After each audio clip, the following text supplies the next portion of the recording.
Welcome to ASPN academy. இது GK video. ஜிகேல இன்னைக்கு நம்ம பார்க்க போற வீடியோ வந்து 5 ஆண்டு திட்டங்களோட பார்ட் 2 வீடியோ தான் பார்க்க போறோம். ஆல்ரெடி பார்ட் 1 வீடியோல இதுக்கான பின்புலம், அதாவது வரலாறு, இதுக்கு முன்னாடி 5 ஆண்டு திட்டங்கள் உருவாகிறதுக்கு முன்னாடி என்னென்ன திட்டங்கள்லாம் சின்ன சின்னதா உருவாக்குனாங்க, எந்த அடிப்படையில யாரு எந்த நாட்டுல இருந்து நம்ம இந்த பிளான வந்து எடுத்துக்கிட்டோம், அது மாதிரி இந்த 5 ஆண்டு திட்டங்கள பத்தின ஒரு ஓவர் வியூ ஃப்ளோ சார்ட். ஓகேவா? இது எல்லாமே ஃபர்ஸ்ட் பார்ட்ல பார்த்துருக்கோம். அது ரொம்ப ரொம்ப முக்கியமானது. அதுலேருந்து கொஸ்டின்ஸ் நெறைய வாட்டி வந்திருக்கு. ஓகேவா? டைரக்ட்டா இந்த 12 பிளான்ல மட்டும் தான் கேட்பாங்க அப்படியெல்லாம் இல்ல. அது உருவாக காரணமான விஷயங்கள்ல இருந்து கூட கொஸ்டின்ஸ் நெறைய வாட்டி வந்திருக்கு.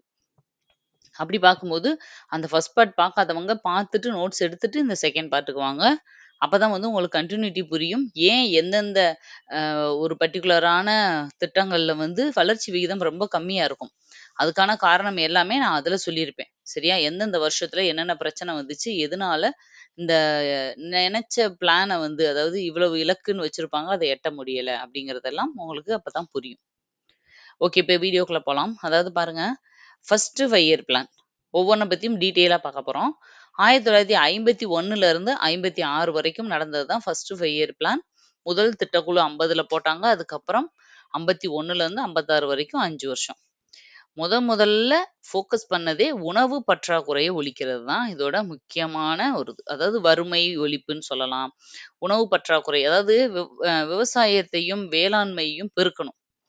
ஆட்டோமேட்டிக்கா பெருக்குனா, எல்லா இடத்துலயும் இருக்கிற பட்டினி, வறுமை, பஞ்சத்தெல்லாம் குறைச்சிடலாம். அதனால வேளாண்மைக்கு முக்கியத்துவம் குடுத்து வந்தது தான் ஃபர்ஸ்ட் இது. ஹெரால்ட் டோமர் மாதிரி அப்படிங்கிற மாதிரி அடிப்படையில அவங்களோட அந்த மாடல் ஒவ்வொன்னுக்கும் ஒரு மாடல் வந்து எடுத்திருப்பாங்க. ஓகேவா? அது கேட்பாங்க. ஹெரால்ட் டோமர் மாதிரின்றது தான் ஃபர்ஸ்ட் இதுக்குரிய மாதிரி. நீர்ப்பாசனத்துக்கு முக்கியத்துவம், மின்சாரத்துக்கு முக்கியத்துவம். இப்ப வேளாண்மைன்னு வேணும் அப்படின்ட்டாலே தண்ணி அதுக்கு முக்கியம். ஓகேவா? அப்ப நீர்ப்பாசனத்தையும் டெவலப் பண்ணணும். அது கூட சேர்ந்து மின்சாரம், மோட்டாரு, போர் போடுறது இந்த மாதிரி மின்சாரத்துறையும் டெவலப் பண்ணணும். இப்ப இந்த 3க்கும் கொண்டு வரப்பட்டது தான் இந்த ஃபர்ஸ்ட் 5 இயர் பிளான். அதனால என்ன ஆச்சு? அதிகமான அணைக்கட்டுகள் கட்டப்பட்டது வந்து இந்த பீரியட்ல தான். சமூக மேம்பாட்டு திட்டம். அதாவது சிடிபி, கம்யூனிட்டி டெவலப்மென்ட் புரோகிராம்னு சொல்லுவாங்க. ஓகேவா? அத கொண்டு வந்தது வந்து இந்த பீரியட்ல தான். 1952ல முதல் வறுமை ஒழிப்பு திட்டம் அப்படின்னு இதுக்கு பேரு. அடுத்தது 53ல அடுத்த வருஷத்திலேயே கொண்டு வரப்பட்டது தான் தேசிய சமூக விரிவாக்க திட்டம். அதாவது அபிவிருத்தி திட்டம் அப்படின்னு படிச்சிருப்பீங்க. 53 இது 2ம் ரொம்ப முக்கியமானதுப்பா. இந்த 2 இயரையும் நல்லா தெளிவா தெரிஞ்சுக்கோங்க. இந்த திட்டங்கள்லாம் எந்த காலகட்டத்தில உருவாக்கப்பட்டுச்சு? 1ஆம் 5ஆண்டு திட்டம், 2ஆம் 5ஆண்டு திட்டம் அப்படி குடுப்பாங்க கொஸ்டின். அப்போ அந்த பீரியட தெரிஞ்சுக்கோங்க. ஓகேவா? அப்போ இதெல்லாமே அந்த முதல் 5ஆண்டு திட்டங்கள்ல கொண்டு வரப்பட்டதாம். சமூக மேம்பாட்டுக்கு முக்கியத்துவம் குடுத்து. எய்ம் வந்து எவ்வளோ வச்சாங்க அப்படின்னா, ஃபர்ஸ்ட் 5 இயர் பிளான்ல ஒரு 2.9% நம்ம டெவலப் பண்ணா கூட போதும்னு நெனச்சாங்க. பட் 3.6% வளர்ச்சி. அபாரமான வெற்றி. ஃபர்ஸ்ட்டு 5 இயர் பிளானே நல்ல ஒரு வெற்றிய குடுத்துச்சு. இவங்களுக்கு வந்து அது ஒரு மோட்டிவா இருந்துச்சு. ஓகேவா? மோட்டிவேஷனா. ஓகே நல்லா பண்ணிட்டோம். அடுத்தது அப்ப என்னது? Second 5 year plan. 56லேருந்து 61 வரைக்கும் முதல்ல வேளாண்மைக்கு முக்கியத்துவம் குடுத்து அத டெவலப் பண்ணிட்டாங்க. அந்த வேளாண்மைக்கு முக்கியத்துவம் குடுத்தாங்க பார்த்தீங்களா? அந்த டைம்ல தான் நெறைய இந்த ஹைபிரிட் விதைகள்லாம் கொண்டு வந்தாங்க. கம்மியான நாட்கள்ல வேகமா வந்து விளைச்சல குடுக்குற மாதிரி. ஏன்னா நம்மளுக்கு வந்து வருஷ கணக்குல வெயிட் பண்ணி 10 வருஷம் கழிச்சு குடுக்குறதுக்கெல்லாம் டைம் இல்ல. நம்மளுக்கு உடனே வந்து மக்களுக்கு சாப்பாட்டுக்கு தேவையான ஆதாரங்கள உருவாக்கி ஆகணும். அந்த டைம்ல தான் இந்த ஹை யீல்டிங் வெரைட்டி அப்படிங்கிற இந்த விதைகள் எல்லாம் கொண்டு வரப்பட்டுச்சு. ஓகேவா? வேற வழி இல்ல. நம்மளுக்கு வந்து ஷார்ட் டைம்ல வேணுன்றதுக்காக. அத வந்து இப்ப நம்ம என்ன சொல்றோம் திரும்ப, இல்ல பழையபடி ஆர்கானிக்கே வாங்க அப்படின்னு சொல்றோம். பட் அந்த டைம்ல உள்ள வந்தது தான் இப்ப வரைக்கும் இருக்கு. இப்போ ஒரு தென்னை மரம்னு எடுத்துக்கிட்டோம்னா, அது நல்லா பெருசாகி, வளர்ந்து, காய் குடுக்க 4 வருஷம் ஆயிரும். ஆனா டிஎன்டி அப்படின்னு சொல்லி இப்போ புதுசா என்ன பண்ணிடுறாங்க, ஹைபிரிட் இது 2 வருஷத்திலேயே ஷார்ட்டாவே இருக்கும்போதே நல்லா வந்து காய்கள் வந்து குடுக்க ஆரம்பிச்சது. இளநீ குடுக்குது. இந்த மாதிரி அ எல்லாமே வேகமா குடுக்குற மாரி கொண்டு வந்தது தான் இந்த பீரியட்ல. அடுத்தது 1956, 1961ல தொழில் கொள்கை. ஓகே. விவசாயம், வேளாண்மைக்கு முக்கியத்துவம் குடுத்தாச்சு. அடுத்தது என்னது?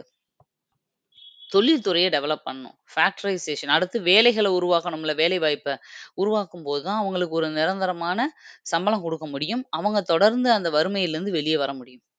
இதோட வடிவமைப்பாளர் யாருன்னா, மஹலனோபிஸ் அப்படிங்கிறவரோட அடிப்படையில தான். Based on Russia Feldman model. Model வந்து ஃபெல்ட்மேன் மாடல். அத டிசைன் பண்ணவரு மஹோல்னோபிஸ் எப்படி வேணாலும் சொல்லுவாங்க.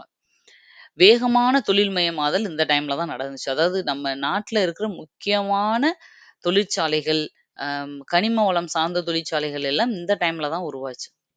ரூர்கேலா, பிலாய், துர்காப்பூர் போன்ற இரும்பு தொழிற்சாலைகள் உருவாக்கப்பட்டன. இந்த பொதுத்துறை நிறுவனங்கள் தான் நாட்டோட பொற்கோவில்கள் அப்படின்னு நேரு சொன்னாரு இந்த டைம்ல. பொதுவாவே ஆக்சுவலா ஃபர்ஸ்ட் எடுத்த உடனே நேரு வந்து இந்த தொழில்துறைய ஃபர்ஸ்ட் டெவலப் பண்ணணும்னு நெனச்சிருப்பாரு. ஆனா காந்தியோட நோக்கம் வந்து முழுக்க முழுக்க கிராமங்கள். ஓகேவா? அந்த கிராமங்கள், வேளாண்மை அதுக்கு முக்கியத்துவம் குடுக்கணும்னு சொல்லியிருப்பார் இல்லையா? அதனால அவருக்கு மரியாதை குடுத்து ஃபர்ஸ்ட் வேளாண்மைய டெவலப் பண்ணிட்டு 2வது இந்த தொழில்துறைக்கு முக்கியத்துவம் குடுப்பாரு. இந்த கொட்டேஷன் ரொம்ப முக்கியம் பார்த்துக்கோங்க.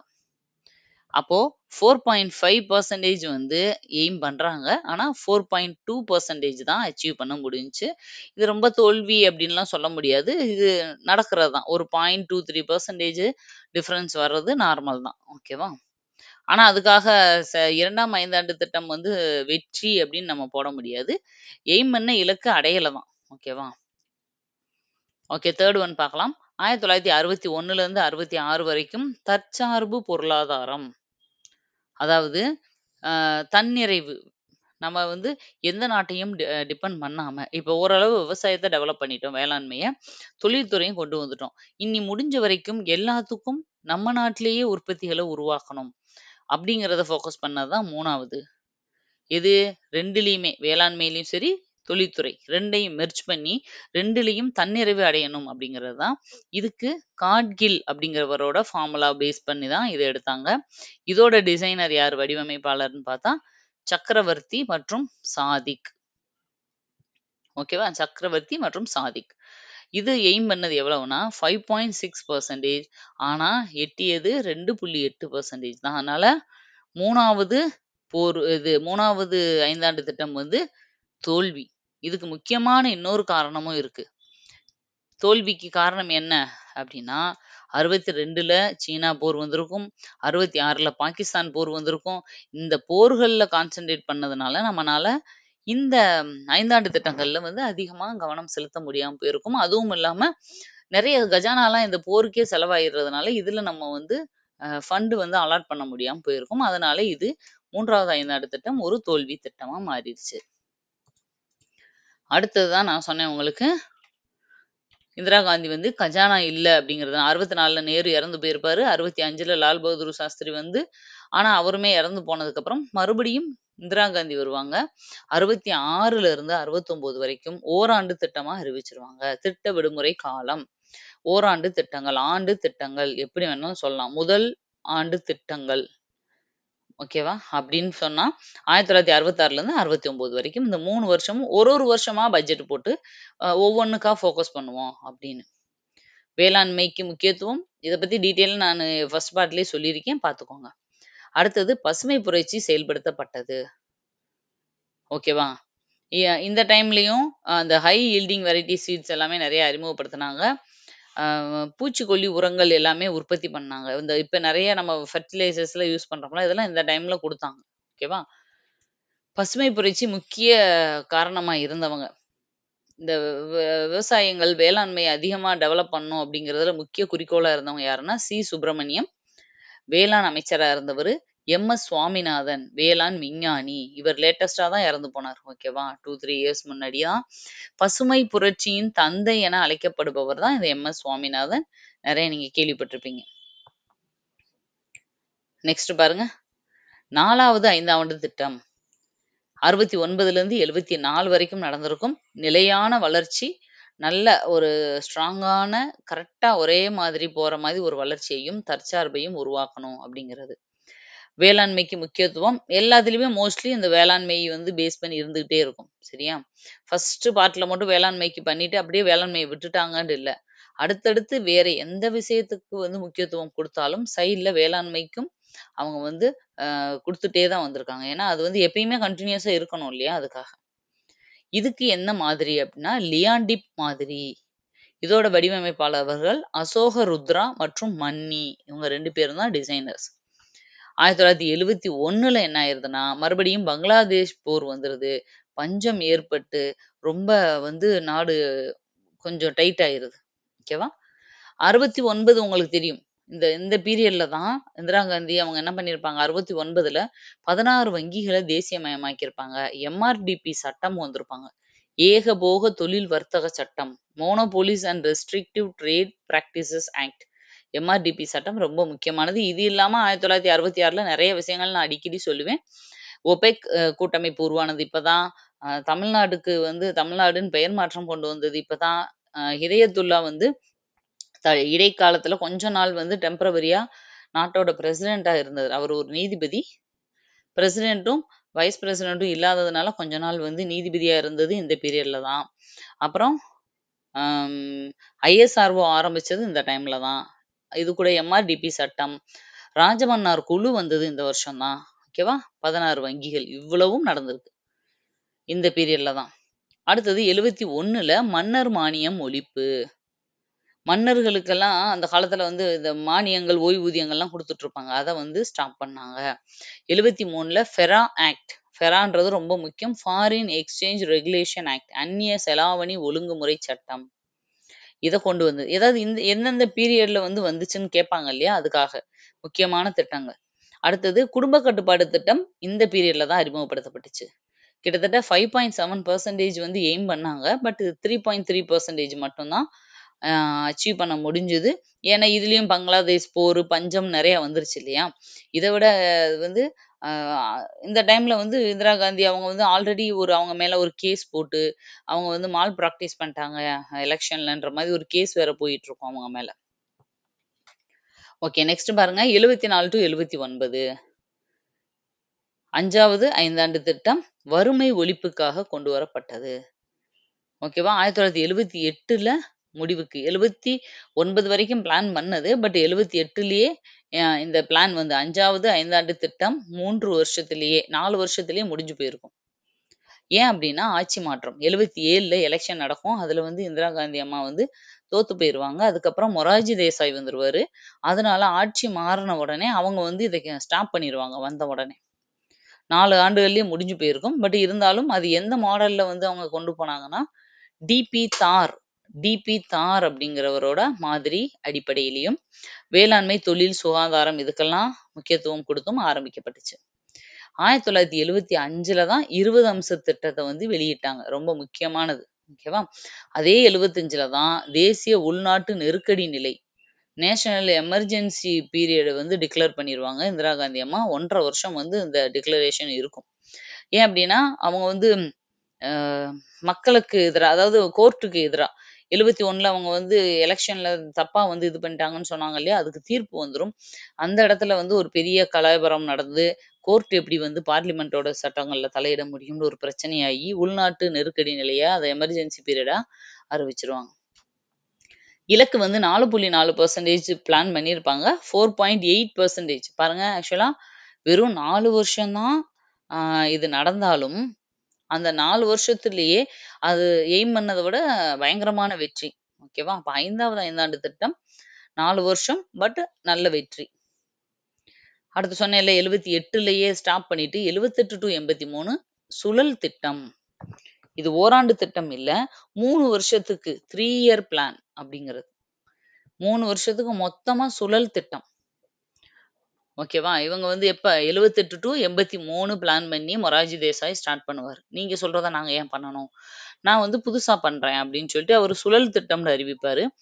ஜாப்பனீஸ் மாடல்ல மொரார்ஜி தேசாய் பீரியட்ல மொரார்ஜி தேசாய் வந்து ஜனதா கட்சியை சேர்ந்தவர். ஓகேவா? ஜனதா பார்ட்டி. காந்திய பொருளாதார முறையை அவர் ஃபோக்கஸ் பண்ணது. காந்திய பொருளாதாரம்னாலே என்னது? கிராமங்கள், குடிசை தொழில்கள், கிராமங்க வளர்ச்சிக்கு வந்து முக்கியத்துவம் குடுக்குற மாதிரி இந்த சுழல் திட்டம் இருந்துச்சு. டிஐசி அதாவது மாவட்ட தொழில் மையங்கள் நெறைய ஏற்படுத்துனாங்க. ஆனா 83 வரைக்கும் இவர் பிளான் பண்ணாலும், 83 வரைக்கும் இந்த சுழல் திட்டம் போகல. 78, 79, 80 3 வருஷத்துல முடிஞ்சு போச்சு. அதனால தான் 3 இயர் பிளான். அவர் 5 வருஷம் தான் பிளான் போட்டாரு. பட் 3 வருஷத்திலேயே 80ல மறுபடியும் எலெக்ஷன் நடந்ததுல இந்திரா காந்தி அம்மா மறுபடியும் ஜெயிச்சு பதவிக்கு வந்துருவாங்க. அதனால 80ல இது முடிஞ்சு போயிரும். 80ல இந்திரா காந்தி அம்மா வந்தோனே என்ன செய்வாங்க? அவங்க எப்பயுமே ஃபாலோ பண்ண பழைய அந்த 5 ஆண்டு திட்டத்த கொண்டு வந்துருவாங்க. அப்போ 6வது 5 ஆண்டு திட்டம் 1980 டூ 85 ரொம்ப ரொம்ப முக்கியமான ஒரு 5 ஆண்டு திட்டம். ஏன் அப்டின்னா, வறுமை ஒழிப்புக்காக மெயினா போடப்பட்டதுன்னு எதுன்னு கேட்டா 6வது 5 ஆண்டு திட்டம் தான் நீங்க சொல்லணும். கரிபி கட்டாவோ அப்படிங்கிறது தான் இதோட முக்கியமான நோக்கம். வறுமையை ஒழிப்பு அப்படிங்கிறது தான் இந்த 6வது 5 ஆண்டு திட்டத்தோட ஸ்லோகனே. இலக்கு 5.2% வச்சு இத ஸ்டார்ட் பண்ணாங்க. ஆனா 5.7% பயங்கரமான சக்சஸ் ரேட். ஏன் அப்டின்னா, அவங்க இதுக்கு முன்னாடி எமர்ஜென்சி இதெல்லாம் டிக்ளரேஷன் பண்ணியிருப்பாங்க இல்லையா? அதனால என்ன ஆயிருக்கும்னா, மக்கள ரொம்ப கஷ்டப்படுத்துனாங்க இந்திரா காந்தி அப்படிங்கிற ஒரு பேர் வந்துரும். அதனால தான் தோத்து போயிருப்பாங்க. அப்புறம் மறுபடியும் அவங்களுக்கு வாய்ப்பு கிடைச்ச உடனே, அதுவும் இந்த பீரியட்ல இந்திரா காந்தியோட ஒரே பையன் இறந்து போயிருவார். அப்போ இந்திரா காந்தியோட மருமகன் என்ன சொல்லிருவாங்க, "நீ வந்து மக்கள கஷ்டப்படுத்துன, உன்னோட பாவம் தான் வந்து உன் பையன வந்து இந்த மாதிரி பண்ணிருச்சுன்ற" மாதிரியெல்லாம் கம்ப்ளைண்ட் பண்ணி அவங்க தனியா வேற கட்சியில போய் சேர்ந்துருவாங்க. ஓகேவா? அந்த இதெல்லாம் மனசுல வச்சுட்டு இவங்க வந்து என்னன்னா, நல்லா பண்ண ஆரம்பிச்சுருவாங்க. இந்திரா காந்தி அம்மா நெறைய விஷயங்கள் நல்ல ரொம்ப ஸ்ட்ராங் லேடி ஆயிருவாங்க. ரொம்ப நெறைய விஷயங்கள் பண்ணுவாங்க. அப்பதான் சக்சஸ் ரேட் இவ்ளோ பயங்கரமா இருந்தது. ஓகேவா? ரீசன்ஸ் தெரிஞ்சுக்கோங்க. அப்ப மறக்கவே மறக்காது உங்களுக்கு. 80ல சூரியோதய தொழில்கள், சன்ரைஸ் இண்டஸ்ட்ரீஸ் இப்ப வரைக்கும் இருக்கு. ஓகேவா? அந்த மாதிரி சன்ரைஸ் இண்டஸ்ட்ரீஸ் உருவாக்குனாங்க. டெலகாம், எலக்ட்ரானிக், அ கம்ப்யூட்டர் இது பத்தின டெவலப்மெண்ட் வந்து அதிகமா இருந்துச்சு இந்த பீரியட்ல. ஐஆர்டிபி சட்டம், ஒருங்கிணைந்த ஊரக மேம்பாட்டு திட்டம், integrated rural development program. MRTP வேற, ஐஆர்டிபி வேற. ஓகேவா? அந்த சட்டம் கொண்டு வரப்பட்டது இந்த பீரியட்ல தான். 84ல இந்திரா காந்தி அம்மாவ சுட்டு கொன்னுருவாங்க. கூடயே இருந்த 2 பாடி கார்டேவும் கொன்னுருப்பாங்க. சரியா? ஓகே. 1984, 1990ல அடுத்தது 7வது 5 ஆண்டு திட்டம் போடப்படுது. எதுக்கு? வேலை வாய்ப்ப உருவாக்குறதுக்கும், தனியாருக்கு முக்கியத்துவம் குடுக்குறதுக்கும். கவர்மெண்ட்டே எல்லாத்தையும் ரன் பண்ண முடியாது இல்லையா? தனியார்களுக்கும் பிரிச்சு குடுக்குறது. அப்புறம் அதனால வேலை வாய்ப்புகள அதிகரிக்கிறது தான் இதோட முக்கியமான குறிக்கோள். இத ஒரு தன்னிறைவு திட்டம் அப்படின்னு சொல்றாங்க. இதோட திட்ட வடிவமைப்பாளரா இருந்தவர் பிரணாப் முகர்ஜி. இதோட எய்ம் வந்து 5% ஆனா 6% சக்சஸ் ரேட். அப்ப 6வது 5 ஆண்டு திட்டம், 7வது 5 ஆண்டு திட்டம் 2மே சூப்பரான ஒரு வெற்றி. தொழில்நுட்ப குழுக்கள்.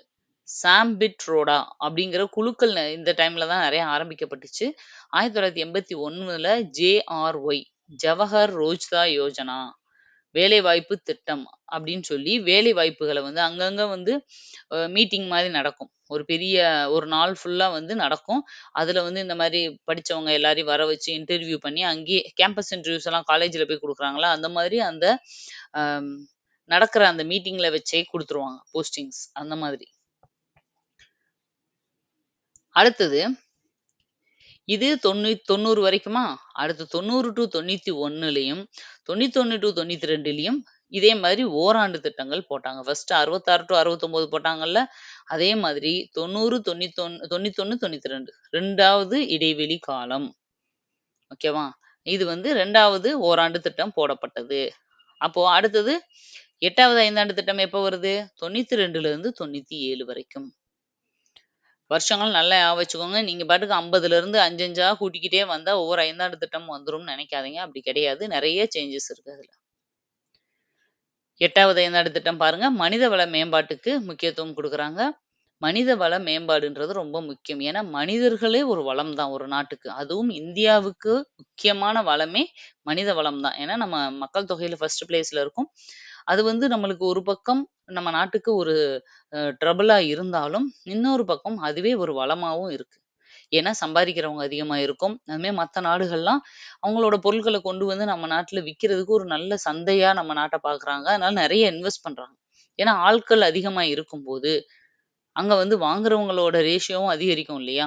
அதுக்காக நம்ம நாடு வந்து அ இன்வெஸ்ட் பண்ண நெறைய இருக்கனால, அப்ப மனித வளத்த எப்படி டெவலப் பண்ணலாம் அப்படிங்கிறதுக்காகவே ஒரு அமைப்பு நம்ம வச்சிருக்கோம். ஒரு ஒரு அமைச்சகமே இருக்கு. ஒரு மினிஸ்ட்ரியே இருக்கு அதுக்குன்னே. மனிதவள மேம்பாட்டு அமைச்சகம்.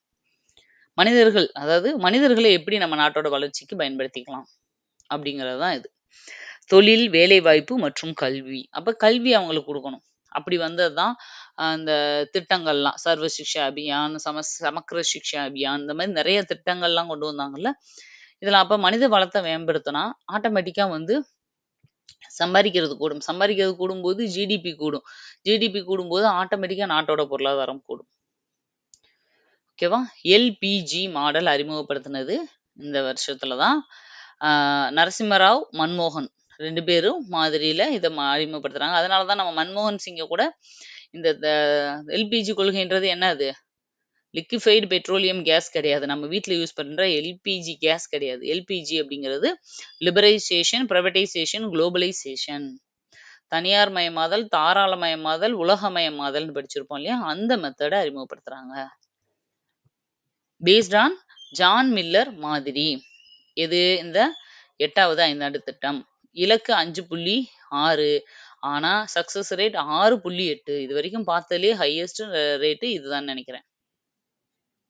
ஓகே. அடுத்தது எது மாடல் மட்டும் ஃபெயிலியர்ன்றத தனியா நோட் பண்ணி ஞாபகம் வச்சுக்கோங்க. அப்படின்னும்போது மத்தது எல்லாமே சக்சஸ் தான் அப்படின்னு ஞாபகம் வச்சுக்கலாம். ஓகே. 1997லேருந்து 2002 வரைக்கும் 9வது ஐந்தாண்டு திட்டம். சமூக நீதியுடன் கூடிய வளர்ச்சி. இதுதான் 9வது ஐந்தாண்டு திட்டத்தோட நோக்கம். தற்சார்பு தொழில்கள், தற்சார்பு சம்மந்தப்பட்டதையும் தொழில்கள், கிராமப்புற வேலைவாய்ப்பெல்லாம் குறிக்கோளா கொண்டு ஆரம்பிச்சது. 97ல தான் நம்ம என்ன கொண்டாடினோம்? சுதந்திர பொன்விழா ஆண்டு. அதாவது சுதந்திரம் கிடைஞ்சு 50 வருஷம் ஆனத நம்ம 50வது இண்டிபெண்டன்ஸ் டே கொண்டாடினது இந்த பீரியட்ல தான். அப்ப 50வது பொன்விழா ஆண்டு, சுதந்திர விழா ஆண்டு கொண்டாடப்பட்டது எந்த ஐந்தாண்டு திட்டத்துலன்னு கேட்டா, 9வது ஐந்தாண்டு திட்டம். இந்த பீரியட்ல தான் எஸ்ஜிஎஸ்ஒய் அப்படிங்கிற திட்டம் 98 to 99லயும், பிஎம்ஆர்ஒய் அப்படிங்கிற திட்டம் 2000 to 2001லயும் அறிமுகப்படுத்தப்பட்டுச்சு. இந்த திட்டங்கள்லாம் ஏற்கனவே நான் தனியா குடுத்துருக்கேன். நெறைய திட்டங்கள் மட்டும் உங்களுக்கு பிரிச்சு. இதோட இலக்கு 7% ஆனா 5.5% தான் அச்சீவ் பண்ண முடிஞ்சது. கொஞ்சம் ஃபெயிலியர் தான். அது மாதிரி தங்க நாற்கர சாலைகள் அப்படின்னு சொல்றாங்க இல்லையா? இப்ப வரைக்கும் அந்த தங்க நாற்கர சாலை வருதுன்னு சொல்றாங்கல்ல. இந்த மாதிரி சாலைகள்லாம் உருவாக்குறதுக்கான திட்டம் கொண்டு வரப்பட்டது இந்த பீரியட்ல தான். அதுதான் முக்கியமானது. 9வது ஐந்தாண்டு திட்டத்தோட முக்கியமானது தங்க நாற்கர சாலைகள அறிமுகப்படுத்துறது. அடுத்தது பாருங்க 10வது ஐந்தாண்டு திட்டம் 2002லேருந்து 2007 வரைக்கும். இதோட முக்கிய நோக்கம் என்னன்னா, மனிதர்களோட தலா வருமானத்த 10 வருஷத்துக்குள்ள டபுள் ஆக்கணும். இப்ப எவ்வளவு வாங்கிட்டு இருக்காங்களோ, தலா வருமானம்னா எவ்வளவு? அந்த நாட்டுல இருக்கிற அத்தன பேரோட வருமானத்தையும் ரூ. 1 சம்பாதிக்கிறதுலேருந்து ரூ. 1,00,00,000 சம்பாதிக்கிறவங்க வரைக்கும் எல்லாரையோட சம்பளத்தையும் ஒண்ணா போட்டு கூட்டி எத்தன பேர் இருக்காங்களோ அத்தன பேரால டிவைட் பண்ண கிடைக்கிறது தலா வருமானம். அப்படி தலா வருமானம் ஆவரேஜாவே நல்லா இருக்கிற நாடு தான் எல்லாமே நல்லா டெவலப் ஆயிருக்க நாடுன்னு அர்த்தம். அந்த மாதிரி ஒரு கண்டிஷனுக்கு கொண்டு வரதுக்காக 10 ஆண்டுகள்ல இரட்டிப்பாக்கணும். ஆண்டுக்கு 10 மில்லியன் வேலைவாய்ப்புகள உருவாக்கி குடுக்கணும். அப்படிங்கிறது தான். 1 மில்லியன்டாலே 10,00,000. 10 மில்லியன்டா 100,00,000 1,00,00,000 வேலைவாய்ப்பு. 2007க்குள் அனைவருக்கும் கல்வி. இந்த 2007 இந்த 10வது ஐந்தாண்டு திட்டம் முடியும்போது அனைவருக்கும் கல்வி குடுத்துருக்கணும். அப்படிங்கிறது தான் அவங்களோடது. அதாவது ஆல்ரெடி கல்வி பெர்சன்டேஜ் 2007ல 72%. இத வந்து அடுத்து 2008க்குள்ள 80 கிட்ட கொண்டு வரணும். ஓகேவா? அந்த மாதிரி. ஆண்டு சராசரி வளர்ச்சி விகிதம் 8% வருஷம் வருஷம் எல்லா துறையிலயும் நம்ம டெவலப் ஆகணும். வறுமைய குறைக்கணும். 2007ல நம்மளுக்கு 20% வறுமை இருக்குன்னா, இத 2012க்குள்ள அட்லீஸ்ட் 10% வறுமையா குறைக்கணும். இந்த மாதிரி கல்விய கூட்டணும், வறுமைய குறைக்கணும். பாருங்க, அதுக்காக இந்த டைம்ல வந்த முக்கியமான திட்டங்கள் நெறைய. நான் என்ன சொன்னேன்? கல்விய கூட்டணும், வறுமைய குறைக்கணும். அப்ப கல்விய கூட்டுறதுக்கான திட்டங்கள், வறுமைய குறைக்கிறதுக்கான திட்டங்கள் 2மே இதுல அறிமுகமாச்சு. 2001 to 2ல சர்வ சிக்ஷா அபியான், 2004 to 2006ல 2ஆம் பசுமை புரட்சி, 2005ல பாரத் நிர்மாண் திட்டம், 5, 6 வரைக்கும் என்ஆர்இஜிஎஸ் அதாவது தேசிய ஊரக வேலைவாய்ப்பு உறுதி திட்டம். என்னது? 100 நாள் வேலை திட்டம் போயிட்டு இருக்குல்ல, அதுதான் இது. அடுத்து 2004ல புறா அப்படிங்கிற strategy provision of urban amenities of rural areas. கிராமப்புறங்களுக்காக கொண்டு வரப்பட்டது தான் ஏபிஜே அப்துல் கலாம் ஐயா பீரியட்ல வந்தது இது. 2005ல என்ஆர்ஹெச்எம் தேசிய கிராமப்புற சுகாதார இயக்கம். ஓகேவா? அடுத்தது 2005ல பேரிடர் மேலாண்மை சட்டம். அதே 2005ல தகவல் அறியும் உரிமை சட்டம். ஆஷா சட்டம்னு சொல்லுவாங்கல்ல. ஆஷா. அப்படின்னா சுத்தம், சுகாதாரம் அந்த இது சுற்றுப்புற சுகாதாரத்துக்கு பத்தி வர்ற ஆஷா திட்டம் எல்லாமே கொண்டு வந்தது 10வது ஐந்தாண்டு திட்டம். அடுத்தது பாருங்க 11வது ஐந்தாண்டு திட்டம். 2007லேருந்து 2012 வரைக்கும் கொண்டு வரப்பட்டது. விரைவான உள்ளடக்கிய வளர்ச்சி. ஜிடிபியோட இலக்கு 9%. ஆனா எட்டுனது வந்து 7.9%.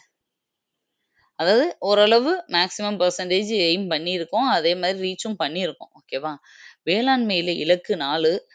தொழில்ல வந்து 11%. இதெல்லாம் வந்து எய்ம் பண்ணி ஆரம்பிச்சது. 58 மில்லியன் வேலைவாய்ப்புகளை உருவாக்கணும். அதேமாரி தொடக்க கல்வியில இடைநிற்றல குறைக்கணும்.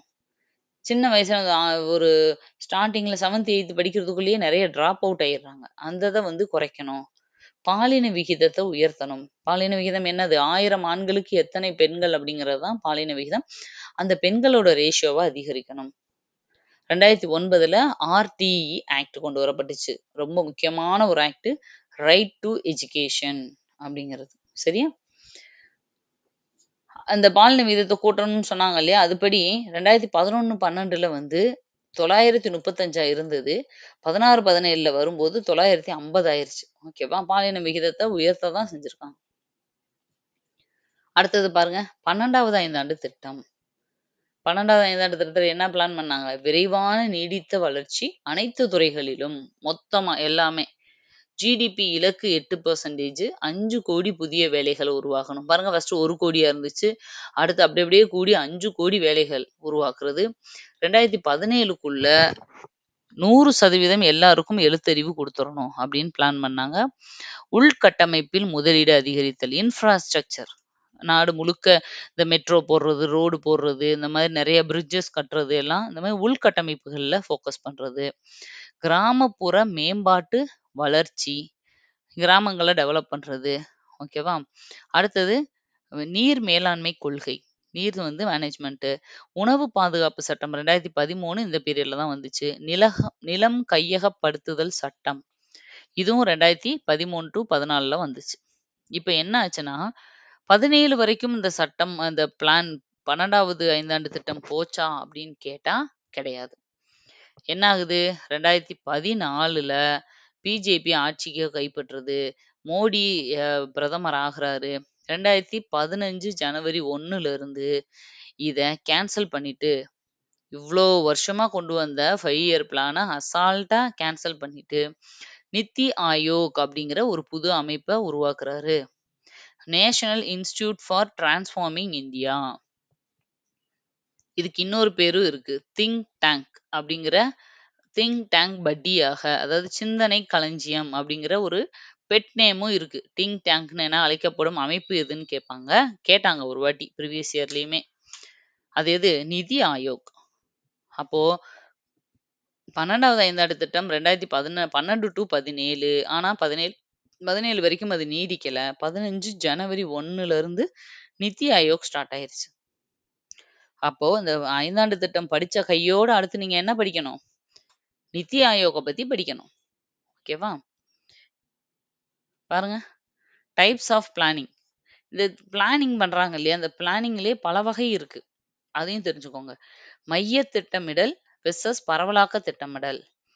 மக்களாட்சி திட்டமிடல், சர்வாதிகார திட்டமிடல். இப்படி கூட இருக்கு. அது மட்டும் இல்லாம வழிகாட்டும் திட்டமிடல், தூண்டும் திட்டமிடல், சுட்டிக்காட்டும் திட்டமிடல், கண்டிப்பான திட்டமிடல், நிதி திட்டமிடல், உருவப் பொருள் திட்டமிடல், கட்டமைப்பு திட்டமிடல், விரிவான திட்டமிடல் மற்றும் பகுதி திட்டமிடல். இந்த மாதிரி பல வகையான பிளானிங் இருக்கு. ஓகேவா? அதே மாதிரி கால அடிப்படையில திட்டமிடலை பிரிச்சா எப்படி வரும் அப்படின்னா, கால அடிப்படையில பிரிக்கிறாங்க. இப்ப திட்டமிடல் வந்து எல்லா பிளானும் ஒண்ணும் இல்லை இல்லையா? ஒவ்வொரு விஷயத்துக்காக பிளானிங் பண்ண வேண்டியிருக்கும். அதனால பல வகையான திட்டமிடல் இருக்கு. இது கால அடிப்படையில பிரிச்சா 3 வகையா பிரிக்கலாம். 1 குறுகிய கால திட்டமிடல். ஒரு 1 இயர்க்குள்ள இத பண்ணி முடிக்கணும். அந்த மாதிரி. அதுக்கு செயல்பாட்டு திட்டமிடல்னு சொல்லலாம். இல்ல கட்டுப்படுத்தும் திட்டமிடல் அப்படின்னும் சொல்லலாம். 2வது நடுத்தர கால திட்டமிடல். நடுத்தர காலம்னா ஒரு 3 வருஷத்துலருந்து ஒரு 7 வருஷம். இந்த 3 வருஷத்துக்குள்ள நம்ம இத முடிக்கணும். 7 வருஷத்துக்குள்ள முடிக்கணும்னு ஒரு ஷார்ட் டெர்ம் வந்து பிளான் பண்றது. குறுகிய காலம் தான் ஷார்ட் டெர்ம். இது வந்து ஒரு மீடியமா. இதுக்கு பேரு தந்திரமான திட்டமிடல். ரொம்ப கம்மியாவும் வருஷங்கள் போடாம, ரொம்ப அதிகமான வருஷங்களும் எடுத்துக்கிறாம, கரெக்ட்டா ஒரு மினிமமான இயர்ஸ்க்குள்ள பண்றதுனால இதுக்கு தந்திரமான திட்டமிடல்னு பேரு.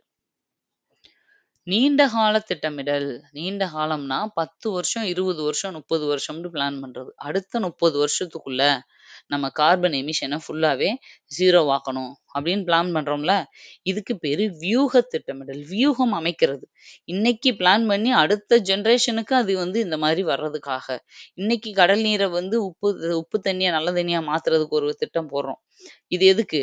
நாளைக்கே மாத்தி நாளை கழிச்சேவும் விக்கிறதுக்கா? கிடையாது. இது ப்ராசஸ் முடிய 10 வருஷம் ஆகலாம், 20 வருஷம் ஆகலாம். அடுத்த ஜெனரேஷனுக்கு இது பயன்படும். வியூகம் அமைக்கிறது தான் 3வது நீண்ட கால திட்டமிடல். இந்த மாரி திட்டமிடல்லயே பல வகைகள் இருக்கு. கால அடிப்படையில பிரிக்கலாம். நார்மலா வந்து அந்த திட்டத்தோட நோக்கத்தோட அடிப்படையிலயும் பிரிக்கலாம். அதுதான் மேல நான் சொன்னேன். ஓகேவா? இப்போ 5 இயர் பிளான்னா என்ன? அதுக்கு முன்னாடி என்னலாம் நீங்க தெரிஞ்சுக்கணும்? அந்த 12 5 இயர் பிளானும் எந்த சூழ்நிலையில நடந்துச்சு? அடுத்து திட்டங்கள்ல இது மாதிரி இது மட்டும் தான் இருக்கா? அப்டின்னா இல்ல. இது மாரி பல திட்டங்கள் இருக்கு, பிளானிங் இருக்கு. அத வந்து பல வகையா நம்ம பிரிக்கலாம். இதையும் நீங்க தெரிஞ்சுக்கிட்டீங்க. இதோட இந்த 5 ஆண்டு திட்டங்கள் வந்து முடிஞ்சது. நம்ம நெக்ஸ்ட் வீடியோல என்ன பார்க்க போறோம்னா, இதோட அடுத்த அப்படியே கன்டினியூஷன் நித்தி ஆயோக். அதுவும் ரொம்ப ரொம்ப ரொம்ப முக்கியமானது. 5 ஆண்டு திட்டங்கள் தான் நம்ம நாட்ட முழுக்க தூக்கி நிறுத்தினதேவும். அதனால அது கண்டிப்பா வந்து எத்தன வருஷம் ஆனாலும் அதுலருந்து கொஸ்டின்ஸ் வந்துட்டே இருக்கும் உங்களுக்கு. சரியா? அதனால இந்த 2 வீடியோ நீங்க நல்லா பார்த்தீங்கன்னா, கண்டிப்பா ஒரு கொஸ்டின் ஆன்ஸர் பண்ணலாம். உங்களுக்கு நம்பிக்கை இல்லன்னா, இந்த 2 வீடியோவையும் நல்லா படிச்சு முடிச்சுட்டு, ப்ரீவியஸ் இயர்ல போய் நீங்க 5 இயர் பிளான்லேருந்து கேட்ட கொஸ்டின்ஸ எடுத்து பாருங்க. உங்களால ஈஸியா ஆன்ஸர் பண்ண முடியும். அதுலருந்தே நீங்க தெரிஞ்சுக்குவீங்க. ஓகே, மறுபடியும் அடுத்த வீடியோல உங்கள மீட் பண்றேன். Thank you. பை.